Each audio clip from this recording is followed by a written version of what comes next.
Ok, vamos a desarrollar el siguiente problema. El encabezado dice, un motor proporciona al engrane A una aceleración angular que corresponde a, y tenemos esa expresión, tenemos esta ecuación, donde teta se expresa en radianes.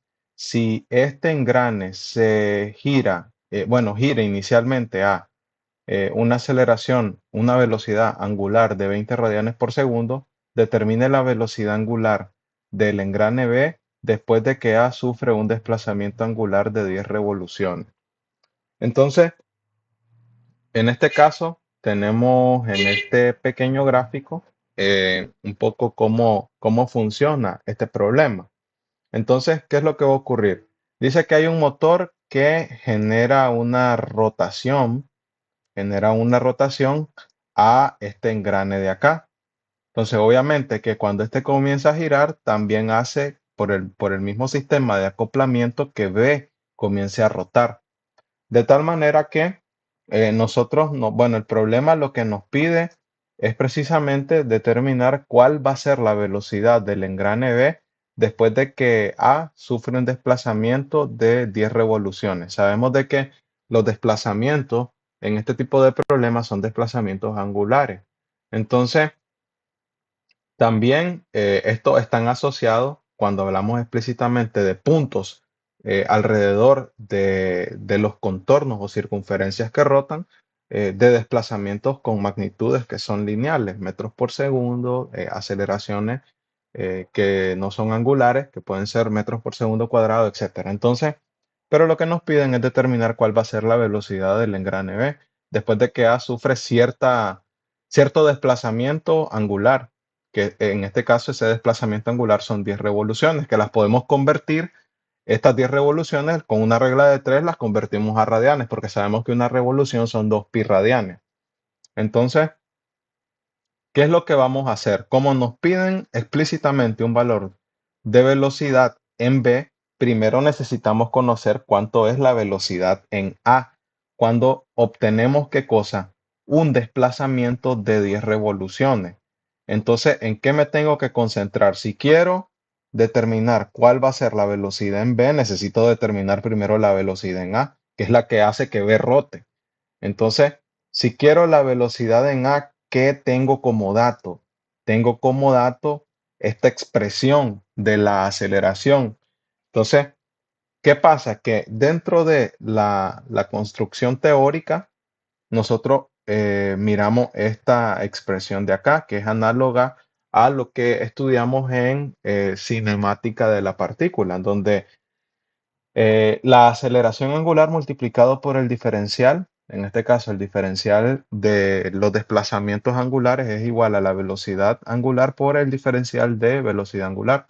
Entonces, yo puedo perfectamente integrar esa expresión. Si yo la integro, obtengo esto de acá. O sea, yo tengo que integrar dentro de estos límites. Para una posición angular inicial, tengo asociado una velocidad angular inicial. Y para un desplazamiento o posición angular, yo tengo una velocidad angular definida o en este caso cualquiera. Entonces,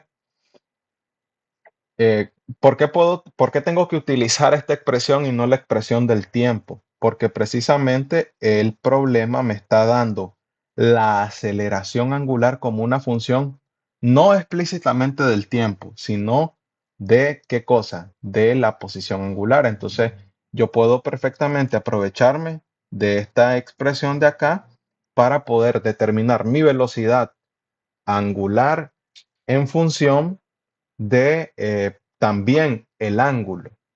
Entonces, de esta manera yo hago la sustitución. Yo tengo que la aceleración angular tiene una ecuación que me da el problema. Entonces, yo puedo integrar esta ecuación. Y por otra parte, la integral que tenemos acá, pues es sumamente sencilla. Y de hecho aquí hay un error porque hace falta un medio acá. Entonces, este 2 tiene que pasar luego a multiplicar a esta expresión de acá. Entonces, fíjense, nosotros venimos y bueno, esta primera parte tiene un integral. Entonces, integramos el polinomio. Tengo teta al cubo. Entonces, solo sumo un 1, queda la cuarta y ese mismo 4 pasa a dividir, tal como tenemos en esta expresión de acá.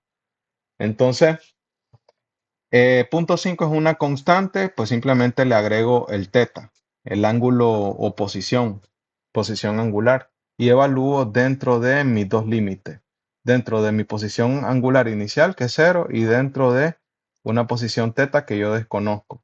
Y no olvidemos que acá hay un medio. Aquí hay un medio. Entonces, porque eso da ese integral. Ok, tengo como resultado luego qué cosa. Si yo ejecuto esa expresión, a mí me da como resultado esta ecuación de acá. Pero esto tendría que, como aquí yo tengo un medio, esto lo tienen que corregir ustedes. Este 2 que está dividiendo pasa a multiplicar a todo lo que tenemos acá. En este caso, el 2 tendría que multiplicar a este valor, a este coeficiente que tenemos acá y a este otro que tenemos acá. Entonces, aquí va a quedar 1.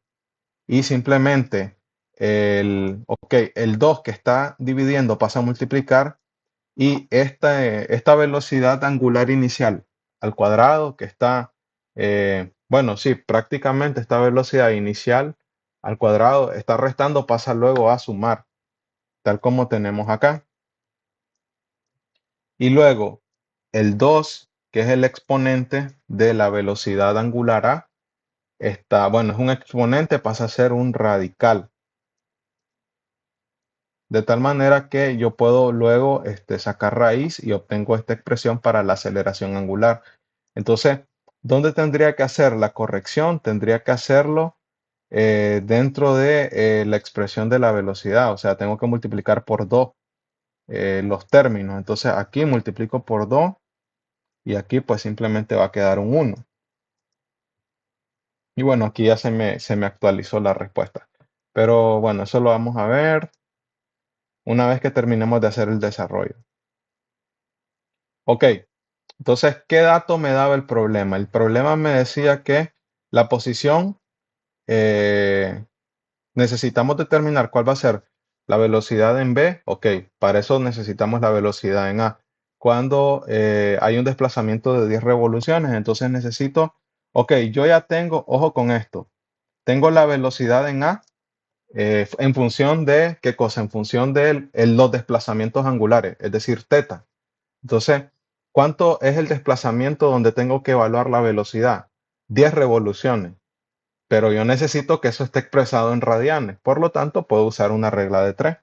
Entonces, ¿qué es lo que hacemos en esta parte? O sea, tenemos 10 revoluciones. Ok, una revolución son 2 pi radianes, es un ciclo completo. Por lo tanto, mi ángulo o mi desplazamiento A corresponde a 20 pi de radianes. Entonces yo estos 20 pi de radianes los voy a introducir en esta ecuación y obtengo como resultado esto de acá. Pero dijimos de que la ecuación que estaba aquí había que corregirlo por el 1/2 del integral. Entonces, si hacemos la corrección, el resultado real que obtendrían ustedes sería este. 1395.94 radianes por segundo para el caso de la velocidad en A. Entonces, luego, ¿qué es lo que tengo que hacer? Ok, debo de estar claro de una cosa, que en mi sistema de engranaje, si el engranaje A rota y el punto de contacto que hay entre el engranaje A y el engranaje B eh, se desplaza, supongan que esto se desplaza 1 centímetro. Si esto se desplaza 1 centímetro, si A rota y un punto sobre el círculo externo de A se desplaza 1 centímetro, ese mismo desplazamiento es el que va a tener B. Por esa razón, aquí lo que nosotros tenemos es una expresión que relaciona los desplazamientos o los arcos de círculo en A y B. Entonces, el arco de círculo en A tiene que ser el mismo que en B. ¿Por qué? Porque si A rota y un punto extremo se desplaza 1 centímetro, eso mismo va a tener que desplazarse B. Así de simple, o sea. Luego, ¿qué tenemos? Vamos a tener esta relación, o sea, la ecuación de un arco es radio por ángulo. Entonces, en este caso sería el radio de A por el ángulo en A y el radio en B por el ángulo en B. Pero el radio en A y el radio en B, estos dos valores, radio en A y radio en B, son constantes, o sea, al final corresponden a un valor de 0.05 y 0.15 respectivamente. Entonces, como son constantes, yo puedo derivar.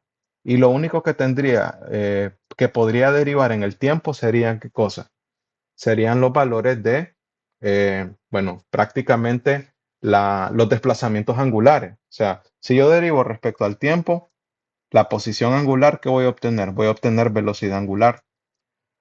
De tal manera que yo puedo luego despejar.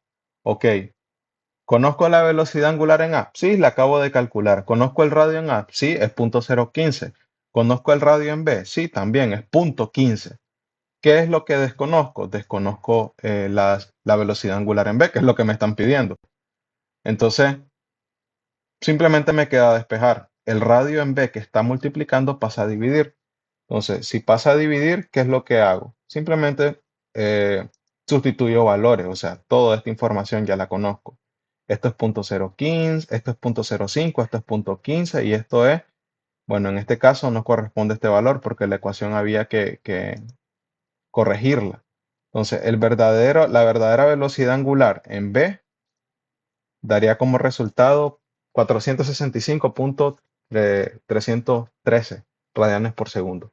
Y de esa forma finaliza este ejercicio.